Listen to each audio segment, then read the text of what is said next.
All right, we're on camera. Okay, Tammy told me last week I didn't make clear what I should have made clear. I want to clarify, so if you didn't understand, Martin Luther did go from the original text. He went from Erasmus Greek for the Greek part of the New Testament, and he went, we don't know exactly the Torah sources he went from for the Tanakh, for the Old Testament. But he was familiar with Greek, and he was familiar with some Hebrew, but he was mostly conversant in Latin. And if you remember, he wasn't able to see a whole copy of the Bible until he was like in middle age, right? Because he came across one that was chained, right? And he happened to be flipping through it, and it was a Latin version. Now the thing I want to mention, though, and that's specific, but he was not a Greek scholar nor a Hebrew scholar, so he had help when he translated. The problem was that, remember, there's that, some people call it a myth, but he translated the Bible into German in 10 weeks, right? Well, who helped him? So that would be called a paraphrase. And we do not generally like paraphrases because they don't give the opportunity to get scholars together and kind of decide what you're thinking. Now, that's why I worry about giving you guys translations. Don't really consider myself a translator, but what's really cool about what we're able to do is we compare what the translations are, right, in the NIV and the King James specifically, and then we look at what the Greek words are, and then, although in Hebrews, because it is so complex, I'm trying to help us, because if you haven't noticed, some of these direct translations are really, really hard to kind of get together in your brain without a little bit of extra thing. But that's why I'm not really into translationing for you as much as comparing what it says. So that's kind of a quick thing. As we get into, and I'd like to really be able to get, I don't know if we'll have time to get totally finished with 10, but the next chapter, you need to review it, but I think it will be something very eye-opening to you in what we call the faith chapter. It's the pistis chapter, really. But as we're going along, so let's see, I don't want to go back very far, that's too much. But, really quickly, we had 31. It's a dreadful thing to fall into the hands of the living God. And we saw it was a literal translation, frightful to the fly into the hand of living God. And that, I said, could be translated, frightful to fly into the hands of the living God, which is a statement of irony. Because we know that it's both good and terrible, right? And I pointed out to you parakleo, and guess what we're going to have in a verse just next, is we're going to hear a parakleo. Parakleo, remember, your mother calling you in because you did something bad, or maybe to give you a hug, or sometimes she gives you a hug and swats you. Just saying. So God is like, and the Greeks portrayed, and Paul specifically portrayed God like a loving parent. A parent who is willing to both punish and to forgive. And by the way, boy, doesn't that sound like grace and law? Wow, sometimes I think we put law way over too far over here, and then grace way over too far over here, and yet Paul saw them as something completely together, not separate items. So 32, we already parsed 32. Here's the NIV. Remember those earlier days after you'd received the light, when you stood your ground in a great contest in the face of suffering. And I told you, here's the literal translation. But reflect the previously days in which you shed rays to stay under much struggle, something undergone. And I said, this is a translation, but recollect the previous days in which you shed rays to stay under much struggle, something undergone. And I told you that this reflects the Mysterion ceremonies that the church had acclimated to. And the reason they did this is, if you haven't noticed,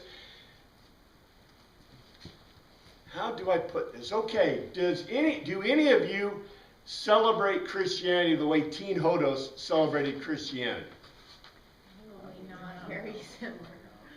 Are you any of you guys sacrificing at the temple? Oh, there is no temple. Early Teen Hodos was sacrificing at the temple, going through all the Jewish rituals because they were sect to Judaism. Well, what happened? Why aren't you guys doing it? We're not in Jerusalem. Temple destroyed, and we're Gentiles. Temples destroyed, we're Gentiles. You know, this is really important stuff. And you know what? Hebrews is talking exactly about this, because what are most of the... It wasn't to the Hebrews, was it? It was to probably the Alexandrians, but to everybody. And most of that everybody was Gentiles, just like us, right? Not Jewish people. And they're trying to show them the way to worship in this time. Do you think their worship was like ours today? No, until John Chrysostom created the Christian Mass. Every church in Christendom, from Baptists to Pentecostals to Lutherans to Anglicans to Catholics, everybody does John Chrysostom's Mass. Holy smoke, could you imagine? We in Christianity actually do something together almost every Sunday in some regard similar to everyone else. And you know what? Christianity in Africa looks a little different than Christianity in Europe. And Christianity in Japan looks quite different from what we consider Christianity. And Christianity in the Middle East, by the way, they call God Allah because that is the name, right? Just like Elohim and El are the names for God in Hebrew. So each culture uses... It doesn't mean that Christianity has different forms. It just means that Christianity crosses cultures. It's an amazing thing. Now, you said, I forgot the words of the day. Well, we'll go to the words of the day, and then we'll continue with the next verse, and we'll fit within this one. I want to mention one more thing about this verse before we go on. But these words will really fit with us because we're going to hit them. As you know, I always give you words that we should hit during the class time in our translations. But this is D-E-S-M-I-O-I-S.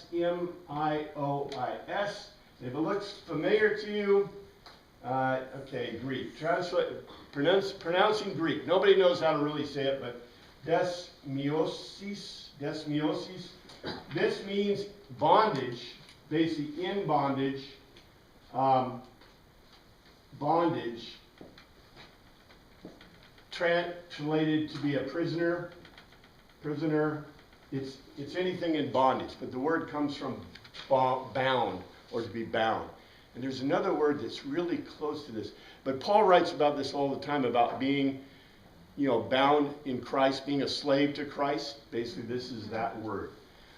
This word, there's a couple of these words that are gonna pop up. But this is A-P-O-B-A-L.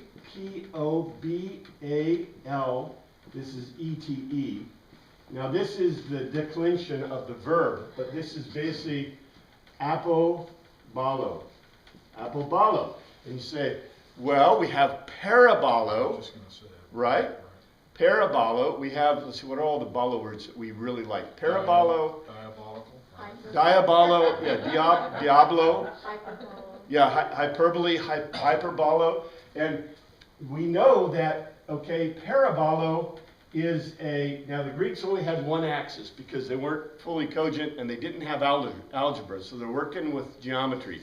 So this is a problem for them and for us because, we should all know this, right, from our algebra that we had when we were in school, but a lot of times we forget all this stuff because it's too painful. We had to go through it, right? But parabolo is literally a function that crosses the axis at one point, and therefore a parabolo has a singular telos, right?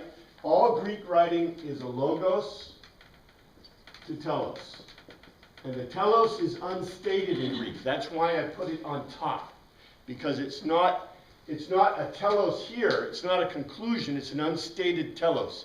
So in Greek, when you have a parabolo always has a singular telos. A hyperbole in English, right? A hyperbolo, the Greeks would say it never touches the axis, therefore it has how many? Well, actually, they would say it has infinite, because, maybe I said that wrong. Yeah, diabolical is what doesn't. A diabolo has zero telos. It's an argument with zero telos, where a hyperbolo has infinite telos, right? And we could get into great complexities with this. And apobolo, so apo means off. Yeah, off. So abalo is to throw. And so, again, Greeks are geometrically minded. So what does this mean in terms of geometry? Okay, well, this specifically means to throw off. To throw off. So, to throw off. Now, within an argument that's talking about a geometrical kind of thing, this would probably be the equivalent of, okay, my equation, I'll try to picture for this geometrically. But if I'm doing an experiment, and let's say I'm doing an experiment like I'm dropping a ball from this height, and I'm measuring its velocity and acceleration, right? The velocity is continually to accelerate at gravity. And I get here's, let's see, 32 is approximately meters or feet per second. I think that's correct. I haven't done this in a long time. Feet per second, 32 feet per second, right? Per second squared. And I measure it, and I measure gravity, and I get 32.1 and 32.5 and 31.2, and these are all pretty good within a standard deviation, and all of a sudden I get one that's 35.0. So I got one here, and one here, and one here, and then one here. And so what, as an experimenter, do I say? You made a mistake. Something's wrong. Something is wrong, right? There's something that is not right in the experiment. I did something wrong. I didn't release it properly. That's why we don't release with our hands. I didn't measure it properly. I made a mistake in my math. I'll go back and recheck. But if everything goes back and rechecks, what do I say? If it's outside of standard deviation, this is really complicated stuff, right? I'm sorry, but this is the best I can do. So it's outside of standard deviation, I apobolo. I throw it off. I throw it out. It's an off throw. It's a wrong part of an equation. It's not right. It doesn't fit within nature. So it's wrong. See? So I know we're adding to our complex. There's even another balo word that we'll eventually hit. So with these words, let's look what we got. So the other thing I want to mention is, so let me remind you, okay? But recollect the previous days in which you shed rays to stay under much struggle, something undergone. Okay. There's two things I want to mention about this. I mentioned it last week. Number one, the mysterion. The mysterion. Paul and the early gospel spreaders. Whether you think or not, I believe they intentionally, and not just intentionally, Christianity looks like a mysterion. It really does. It isn't a mysterion, because a mysterion has to have two features to really make it a mysterion. There are a lot of other features that are common to Christianity, but the two features that Christianity doesn't have that mark a mysterion. Number one, it has a mystery. Christianity has a mystery. Christ has died, Christ has risen, Christ will come again. But what's the difference between Christ's mystery and the mysterion's mystery? It's not secret. We all know it. It's not secret. That's it. That's the thing. Where you go to the Masons, for example, Masons are a true mysterion. And you say, tell me your secrets. And they'll say, well, you have to join.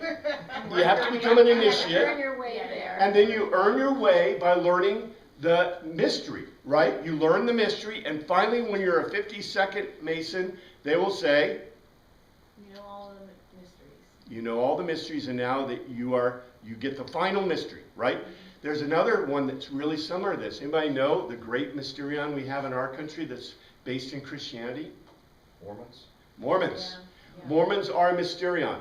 Also, there's a couple of other mysterions, but mysterions cropped up. You know, the original mysterions turned to Gnosticism mostly, but the early mysterions of Christianity did cause mysterions. Most of them became Gnostics, but some of them are sticking with us. And a lot of them are kind of throwbacks, like the Mormons are kind of a throwback. Masons are not a throwback. Masons were around for a long time, but they are a true mysterion. There's another thing that's mysterions that are very common. You hear about them all the time. They are on college campuses. Sororities, sororities. Fraternities and sororities are mysterions. And they are based in Greek mysterions. They have Greek letters, for goodness sakes, alphabet, whatever, right? That is a true Greek mysterion. Did you know that? And guess what? They have initiation rites, and they have mysteries, right? Just saying. So we see this. Now the Christian mysterion, it's amazing how they fit.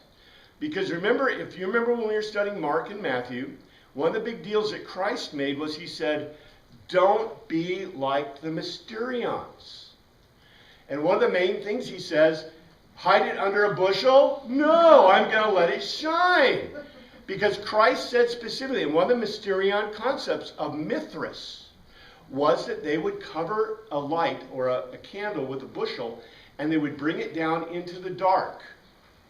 Now we know, we've already talked about last week, the early Christians were in catacombs and caves, and they were borrowing actually the mysterions, the areas of Mithras. Yes, sir? If they met at night in these caves underground for secrecy so people wouldn't know who they were, if you're carrying your life openly to that place, it kind of gives away the fact that you're meeting at night. So I'm just curious, that seems like a self-defeating situation there. We do know a little bit about this. Okay? And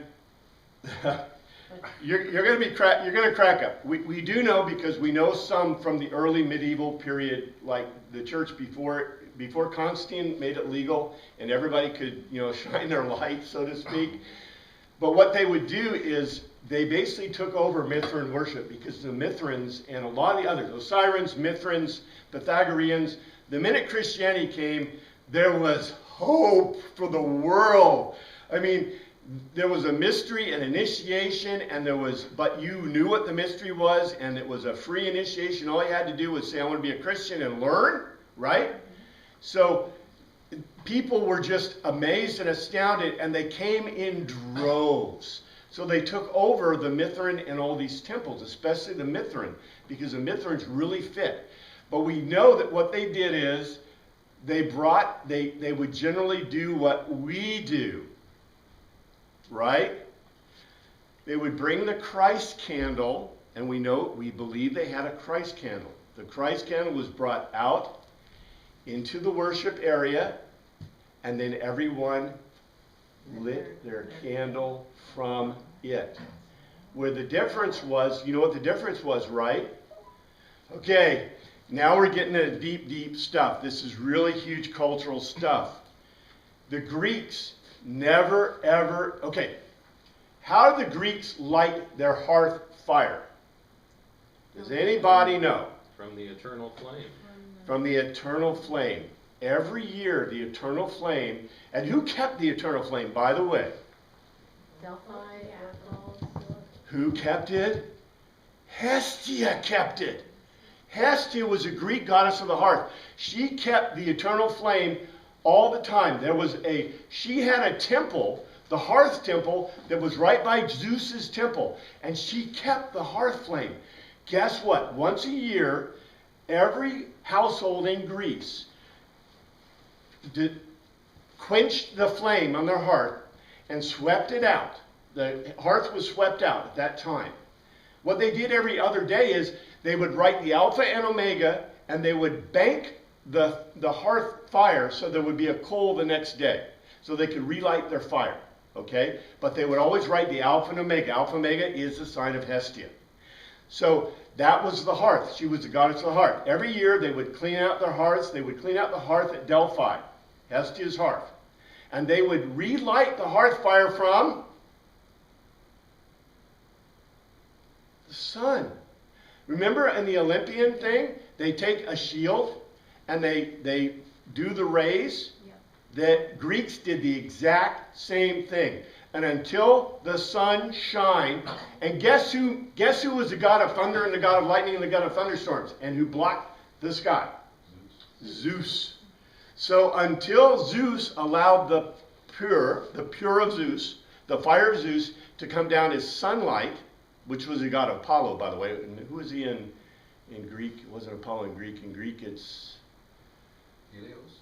Helios means Helios. Anyway, I think it's Helios. Anyway, the god Helios, until the Romans, Apollo was, I think it's Apollo. I may have this wrong, okay? I'm not just saying my Greek myth every day like I have in the Bible.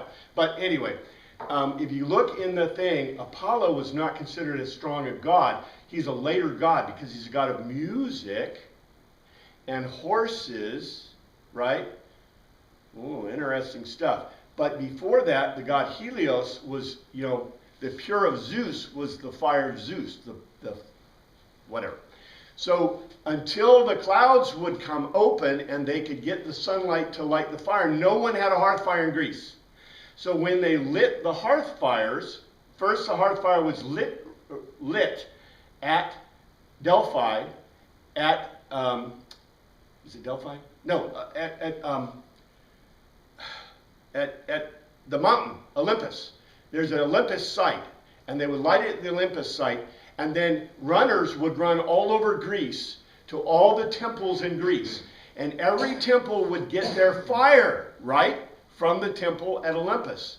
And then all the people got their fire from the temple. And so everyone had a fire. So guess what they did at the Mithrin ceremonies or the Teen Hodos early ceremonies? It's totally dark. Everybody goes in darkness. And then they bring out the Christ candle, which never, ever was extinguished.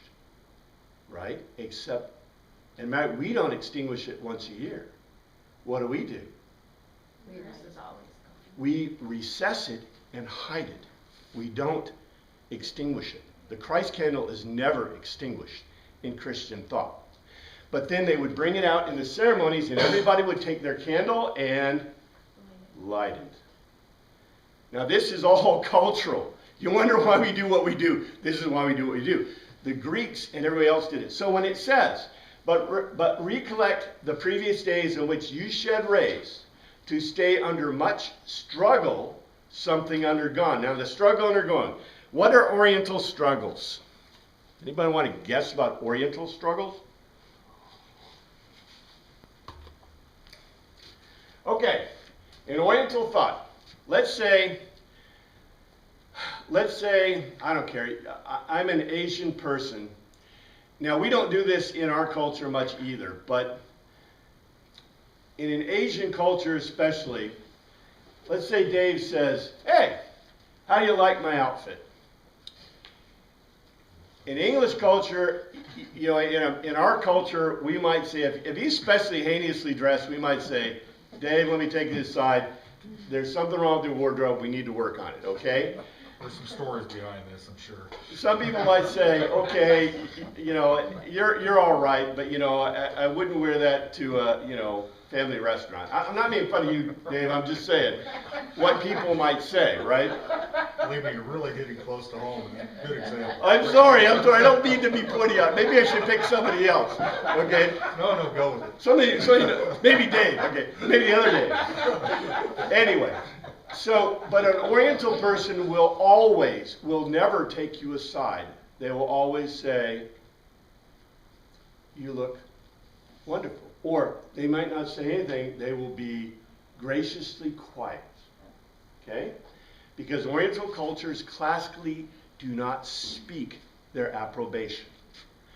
How do they enact their approbation? Privately in their home? No, they won't invite you anywhere. So, You're outcast. so if they thought that you did not meet the equivalency of what their culture, how you should act in their culture, you will not be invited, you will not have any friends, you will be culturally isolated. And we know they do this in the Jewish community. They do cultural isolation. They will vote to culturally isolate people until forever, right? You know, there's no repentance involved. It's not like you repent, especially a person who accepts Teen Hodos, right? A person who accepts Teen Hodos, Christianity in the modern era, they become a Messianic Jew. What does their family do? Cut 'em off. They totally cut them off. Have And a funeral for 'em. they have a funeral for them, and then they no longer ever socially. That is called, that is what we call an Oriental approbation or a cultural approbation that is used. Approbation means praise or approval. I meant approbation that also should mean, okay, well, and maybe the word I'm wording for, but it's a negative. It's cultural separation. Shunning, yeah, shunning. It's to shun and separate you from your culture, right? From the people. So when it says, under much struggle, something undergone, in Greek, that undergone, and I talked about last week, is basically, it's pathema. Pathema. It's basically, it's a word, another word in Greek for cultural kind of shunning. Anyway, so let's go to 33. 33. Here's what the NIV says. Sometimes you were publicly exposed to insult and persecution. At other times you stood side by side with those who were so treated. Okay? Here's what the Greek says. Partly, literally, toto min. That thing in fact. That thing in fact is what we translate partly as toto min. Whilst you were made a gazing stock. Okay, this is, remember I warned you, the more words that you suddenly turn into short words, or the more long words, usually the more long words you use to translate something, that's probably a goodness. But many times, when you have a very simple word and you suddenly translate it in a huge, like, paraphrase, sometimes it's good, sometimes it's bad. I can just give you a warning. So it says, whilst you were made a gazing stock, and the word is theatrizio, to expose as a spectacle in Greek. So pretty close, right? Both, it's T, both. So this is a beta verb, the both verb. By reproaches, oni dismos, contumely, literally insulting language or treatment. Insulting language or treatment. Remember what I told you? Oriental, I just want to use the word approbation, but I thought that's meant a negative. But anyway, shunning. Shunning in onidismos means to shun, insulting language or treatment. Specifically disparaging by name or a name or by name. Okay, so by name or a name. Remember the huge thing about God and the naming of God, right? And a curse on God is basically where you say the name of God in Hebrew, but in Greek culture also, to misname a person, that's one of the greatest insults within their culture.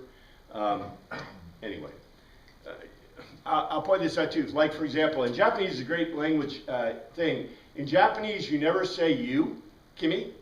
You always say the person's name. And so people in Japanese culture who have problems remembering names, one of the reasons that people keep their mouths shut is because if you misuse a person's name, that's a terrible insult in Japanese or a lot of Asian cultures. Guess what? Greek is an Oriental culture. They had Kimi, or they had you, a form of you, but guess how often they used it? Not as often as we do. We just say, hey, you. If you say that in Japan, somebody might punch you, because that is literally an insult in Japanese culture. You don't talk to people that you don't know their name generally, and that's one of the reasons they don't like to give warnings. Tammy's experience, she lost her glasses, somebody right behind her picked it up. In Japanese culture, it's really difficult for them to approach a person if you don't know them. So they quietly just turned it in to the place, and she went to the, the Lost and found. lost and found, and there it was. Because, and our son explained it, in Japanese culture, the people may have seen you drop it, but because, like I said, if they can't use your name and they don't know you, that is considered insulting to even talk to you, in a way. So it's very difficult. And you notice our culture, we walk around, I say hi to everybody, right? So I would be in real trouble. If people look at you like, okay, what's with you, Just saying. Anyway, disparaging, and kai, afflictions, literally thlipsis, pressure like a crowd or mob. Pressure like a crowd or mob, that's considered stress or afflictions in Greek. We've talked about it before. But, it's not and, it's but, it's de. De partly toto, that thing, whilst you became, literally, genomai, to cause to be companions, koinonos, koinoios, common, right? Koineo Greek is common Greek. Koineos, a share in common things. Of them is added that, it's not that, it's the, that's close enough. Were is added, so, hoto, it's hoto. In this way, use literally anastrepho, to overturn. This is the word we had last week, is anastrepho. So here's what it says literally, and I don't need a translation, I don't think. That thing, in fact, you were exposed as a spectacle, both disparaging your name and cultural pressure. But that thing caused you to become sharers, that in this way you overturn. Okay, here's the translation in NIV again. Sometimes you were publicly exposed to insult and persecution. At other times you stood side by side with those who were so treated. In the Greek it says this, that thing, in fact, you were exposed as a spectacle, both disparaging your name and cultural pressure. But that thing caused you to become sharers, that in this way you overturned. By the way, what was that thing that caused you to become sharers? It sounds like they're saying you shared in Christ's sufferings, like that, he was also made a spectacle. The scripture says that. And so, sort of like you're being sharing in that with Christ. That's what it sounds like to me. That is not, I'll give you that, but that is very English and euphemistic. And the Hebrew thinkers, maybe the Egyptians, might have thought that, which is cool. I mean, it's not uncool. But what he's talking about is concretely, what in 32? 32. Remember those earlier days after you received the light? When you stood your ground in great contest in the face of suffering? And it says, but recollect the previous days in which you shed rays to stay under much struggle, something undergone. So what was it? What was the thing that caused you to become sharers? You shed light together. In other words, remember I told you, the huge thing about this is they were worshiping Christ in a certain way up in Jerusalem. They got kicked out of Jerusalem because of the destruction of the temple and the Romans, right? Destroyed the city. Well, not quite destroyed the city yet. That waits for 125. But they came down to Alexandria. They were a diaspora, and some were going to the temple and illegally sacrificing to continue what they were doing up in Jerusalem. And some were in the episynagogue. The episynagogue is where they shed light, right? And so what it's saying is that he was contrasting before and saying, don't just stay in the episynagogue. In the episynagogue, that's where you shed light originally, right? You became companions. Companions in what? There's two things here, two huge things. Companions in opposing the Romans, because shedding light, basically, because you shed light, you became proselytes, right? You were proselytized into the faith of Tinotos, which is illegal. It's illegal to proselytize people under the Greek, under Roman law.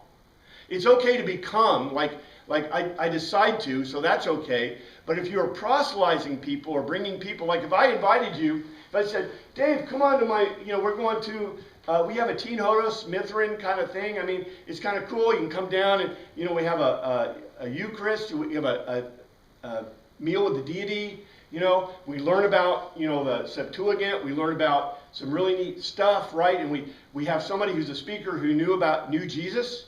You know, he's the guy who died and raised again. You've heard about him, haven't you? Oh, yeah, I heard about that guy. If I told you that, that's proselytizing. I go to jail for that in the Greek, in the Roman law. But if I have a whole bunch of people that are hiding, right? They're hiding in this Mithrin ceremonies. And they're keeping quiet in this Mithrin ceremonies. What are all of a sudden, suddenly, what is my mysterion? I'm under threat all the time, weren't they?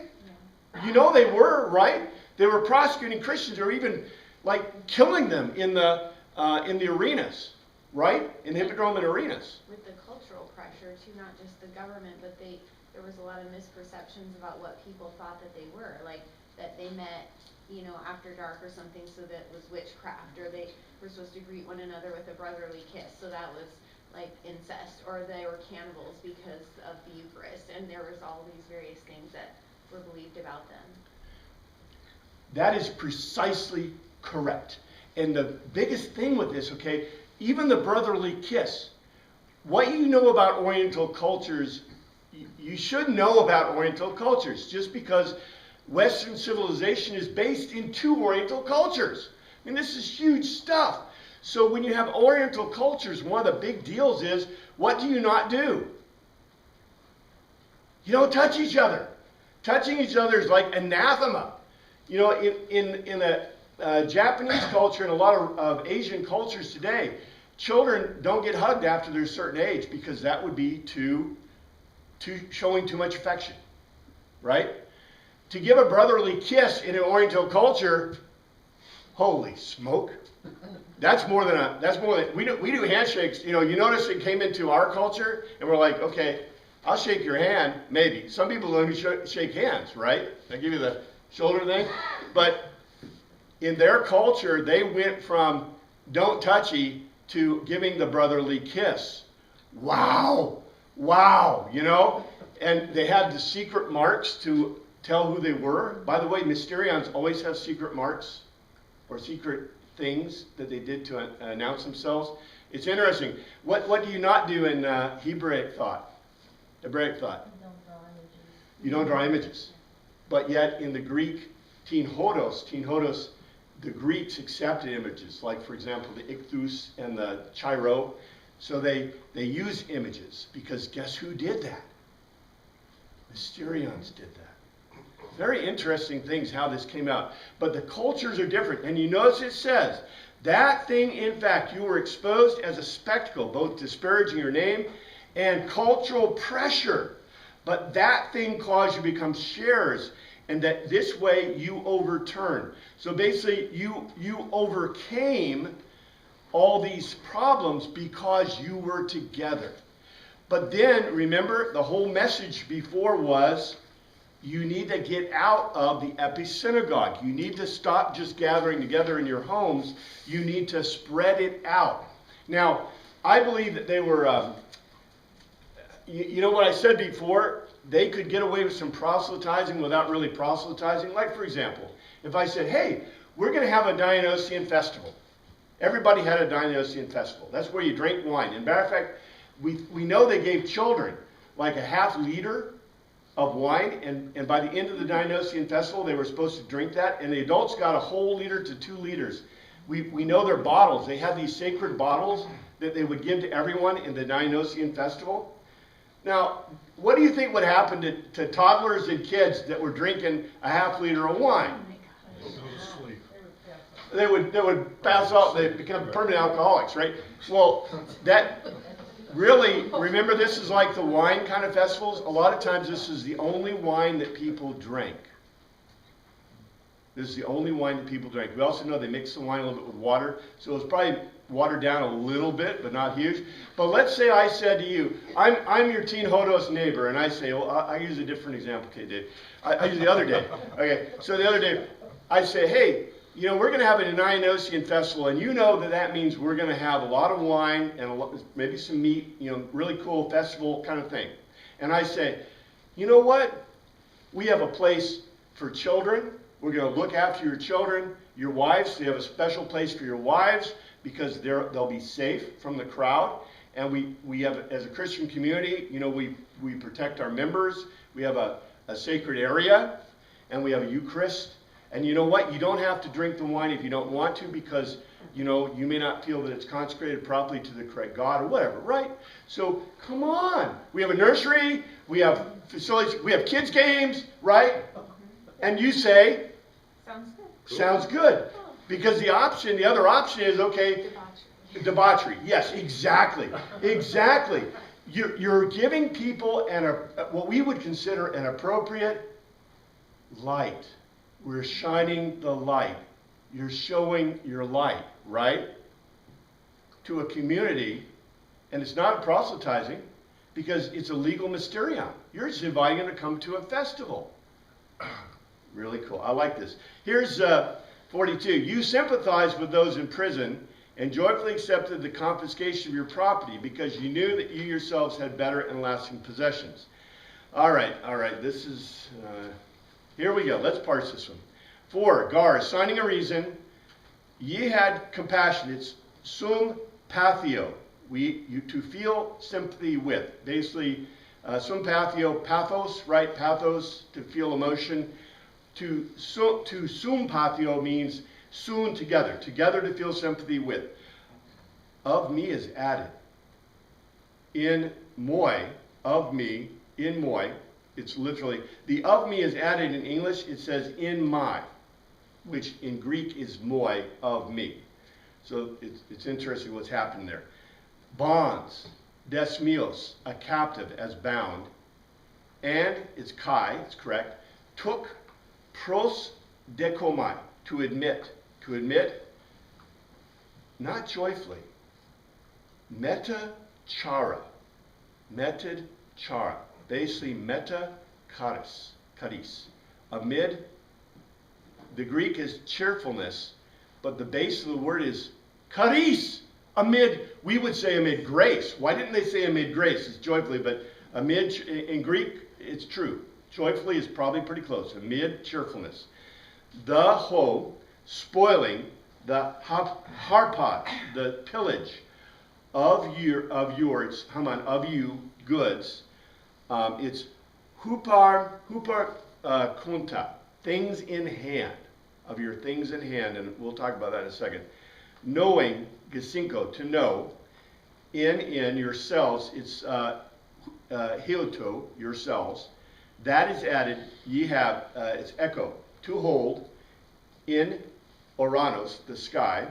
A is added, better, it's creaton, stronger. And kai, and is added, enduring, mino, to stay. Substance, huperaxis, which is the word we had last week, huperaxis. So here's a literal translation of this verse. Assigning a reason you felt sympathy with me, a captive, as bound, and allowed amid cheerfulness the pillage of your things in hand, knowing in yourselves you hold in heaven the sky, stronger and staying existency or proprietorship. So here's a translation. It's not a huge difference, but assigning a reason you felt sympathy with me, a captive, when bound, and allowed amid cheerfulness the pillage of your things in hand, knowing in yourselves you hold in heaven stronger and enduring ownership. So, this does not say you sympathize with those in prison. It says you felt sympathy with me, a captive, when bound. Is that why they thought Paul wrote this for so long?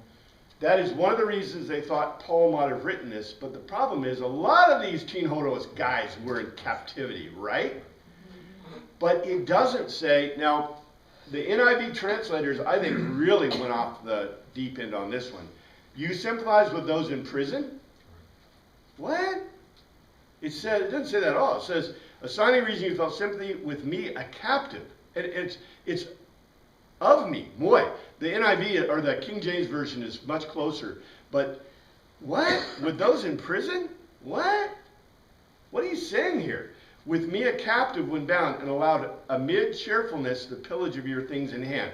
The reason I want to mention things in hand, because in cultures, in these kind of cultures, Okay. I really have two types of possessions in these cultures. What I did is I would, okay, how do we explain this? Okay, let's say I'm a lower class person, right, in a Greek society. If I'm an upper class person, I got at least a servant at home. The servant, when I bar the gates, when I go outside my property, I usually have a servant or slave with me. I have slaves in the house. I bar my gates, and guess what?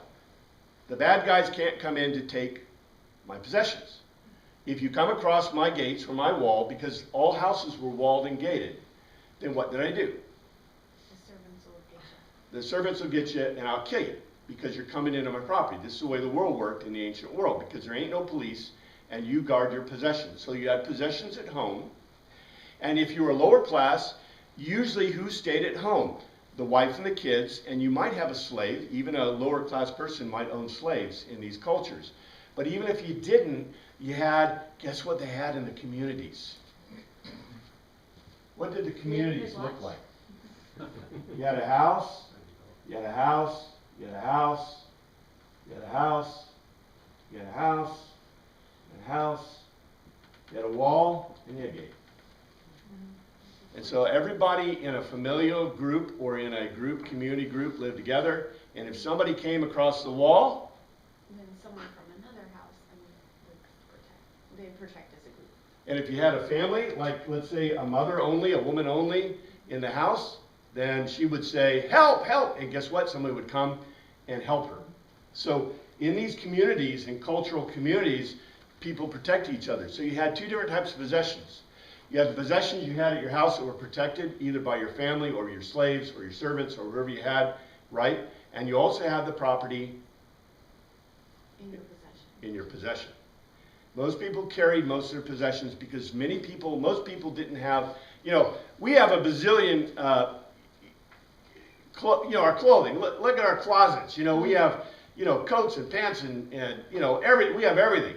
In those days, they had no underwear. Nobody wore any underwear. And they had, if they were lucky, they might have an undershirt, an under tunic. They would always have a pilipos, basically a tunic, toga. The Romans would call them togas, the Greeks call them pilipos. And then you may have a himation, which was, a heavier coat over the top. So you would have, that's it. That's it. That's why in the legal thing, when Jesus says somebody takes your himation, right? Give them your clothes, because then you would be naked. It was an irony. It was a satire. It's a sarcasm, right? The point is that most people didn't have more than one, especially the lower class. If you're middle class or upper class, you might have two. Two things to wear. That's it. So people had very little clothing, and most of the clothing they had was on them. And they might carry a knife, or they might carry metal or jewelry. Usually they weren't very ostentatious in this culture. But guess where they kept their money bags? On themselves. If you read the second mission, in that house, they kept their stuff under the fire pit, right? So the fire was always burning during the day. So they would, if they wanted to get to their stuff, they would move the fire and then go underneath the flagstones to get. That was very common. Very common to bury your stuff under the fire, because thieves, unless they were completely, bad, would generally not move a fire, because it was what? Sacrilege. It was sacrilege, dedicated to Hestia, right? The homeowner could move a fire, but if you came to a hearth and a fire you didn't make or keep, that was sacrilege. And so it wasn't just death penalty, it was death penalty. I mean, they would draw a cord to you. It was bad stuff if you did that kind of thing. So generally, people could protect possessions by, they were protected in certain ways. But your stuff in hand, and that's why it says, the pillage of your things in hand. Okay, that means that if they identified you as a Teen Hodos sect, remember, I told you the Hebrews were kicking them out of the synagogue, right? So I'm a Teen Hodos person, and I go to the synagogue with my family. And the synagogue says, well, are you circumcised?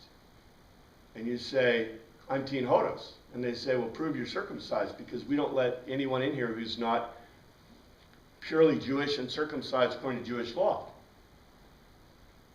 And guess what? Because might made right in those days, it was not unusual when people were seen to do sacrilegious things to basically beat them up and take their goods and rape their children and wives. I mean, people did really bad stuff in the ancient world based in what they thought was doing right. And so there are all kinds of really interesting things going on here that we don't culturally get because our culture is not like this. So your things in hand are your wife, your children, your slaves, your servants, your stuff that you have with you. And so obviously they were put up to ridicule. And probably they were put up to ridicule. There's a couple of groups that could be put up to ridicule. One of them was the worst. Well, the worst was probably their own people. So what if I went to the temple? I was part of Teen Hodos here in Jerusalem, and I go to Alexandria, and now I go to the temple, right? And I come back. What might be the response of the Teen Hodos community to that? That's why he says previously in the other verses, there's some people with a foot in each camp. Obviously, they're playing a game. But I'm not going to totally excuse Teen Hodos. I think he is saying that the Teen Hodos people weren't all loving kisses, right? You're having people trying to understand how to interact in this world, and he's trying to help all of Teen Hodos, right? Let's not persecute our own people. Now let's go on. There's more in here too. So let's go to the next verse. I think it'll even make it clearer. So do not throw away your confidence. Do not throw away your confidence, will be richly rewarded. So let's see what it says. Cast. Apobalo. Apobalo. May, not. Away is added. Therefore, certainly, your human of you, confidence, parahasia, all outspokenness, which hostess, which some hath told great megas, big megas, recompense of reward, missed ad apodosia, a remunerator. Okay, this is what it says literally. Throw off throw not certainly, your all outspokenness, which some hold a great remunerator. Throw off not certainly. In other words, remember, an apobalo is something outside of standard deviation. It's something you'd normally throw away. He says, don't throw away your all outspokenness, which some hold a great remunerator. In other words, keep telling the gospel. Keep telling the message, right? Don't get hung up with the people that have got their feet in two camps. Don't get hung up with the community or the people that are oppressing you, right? Just keep doing it. Keep talking to them. Keep experiencing it. I think the word, it's really interesting, to hold a great remunerator. Do you mean remunerator? Like remuneration? A great remunerator. And a remunerator, yes, okay, remuneration, right? A remunerator to us in English is like a leftover part of a sum or a leftover part of a, when you're doing division, right? A remunerator. So, which some, the outspokenness, some hold a great remunerator. That's why I said we have to understand this within a Greek cultural geometric construct. If I have an apobalo, right, it's a remunerator. It's the leftover part. So what do I usually do with it? I throw it away. It's like when you do long division and you get that extra stuff and you say, well, what do I do with it? Well, you show your work, but you know, it's not worth anything, really, right? So that's your remunerator. Well, the Greeks would say geometrically, because they didn't have algebra, they didn't have these means of doing things we do. But what did they do with an extra divisor? They threw it out. They couldn't do anything with it. Because remember, they had tables. You have tables of division. And if you have a table of division, can you do enumerators? No, you can't. So it's an apobalo. What this is this is a re-expression of the point that you don't throw it away, right? You hold the apobalo. You hold the thing because what are you in this culture? You're the apobalo. You're the thing they want to throw out, right? You're the thing. You're Teen Hodos. And before Teen Hodos was great, you were Teen Hodos in Jerusalem. And you were able to do all the Jewish stuff and all the things, and you kind of slipped under the cover, and it was really cool.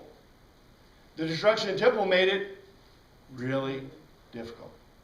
Because now you're the odd man out. You're the big time odd man out. You're something totally different within this culture that they can't. It's really difficult for people to understand, right? As a matter of fact, it's not just difficult for others to understand. It's difficult for you to understand. Because you went from having you went from being a Lutheran worship to now you can't do your Lutheran worship at all. Right? You can't do your worship. You got to do something different. You got to figure it out. And so we kind of know what they did, right? This author is proposing that they fully embrace, these authors are telling them to fully embrace their cultural standing. So what becomes the focus of their worship? The Mithrin, the episynagogue, where they are practicing what they did in Mithrin Mysterion, what looks like a Mithrin Mysterion, right? And guess what? There's lots of Mithrins there in Egypt. Did you know that? There's huge numbers of Mithrins in Egypt. And guess what they want to do? Tell us. We want to know, especially about this Christ guy. What a cool thing, right? Christ has died, Christ has risen, Christ will come again. Father God, we thank you for your word. We pray you continue to enlighten us this week. In your name we pray. Amen.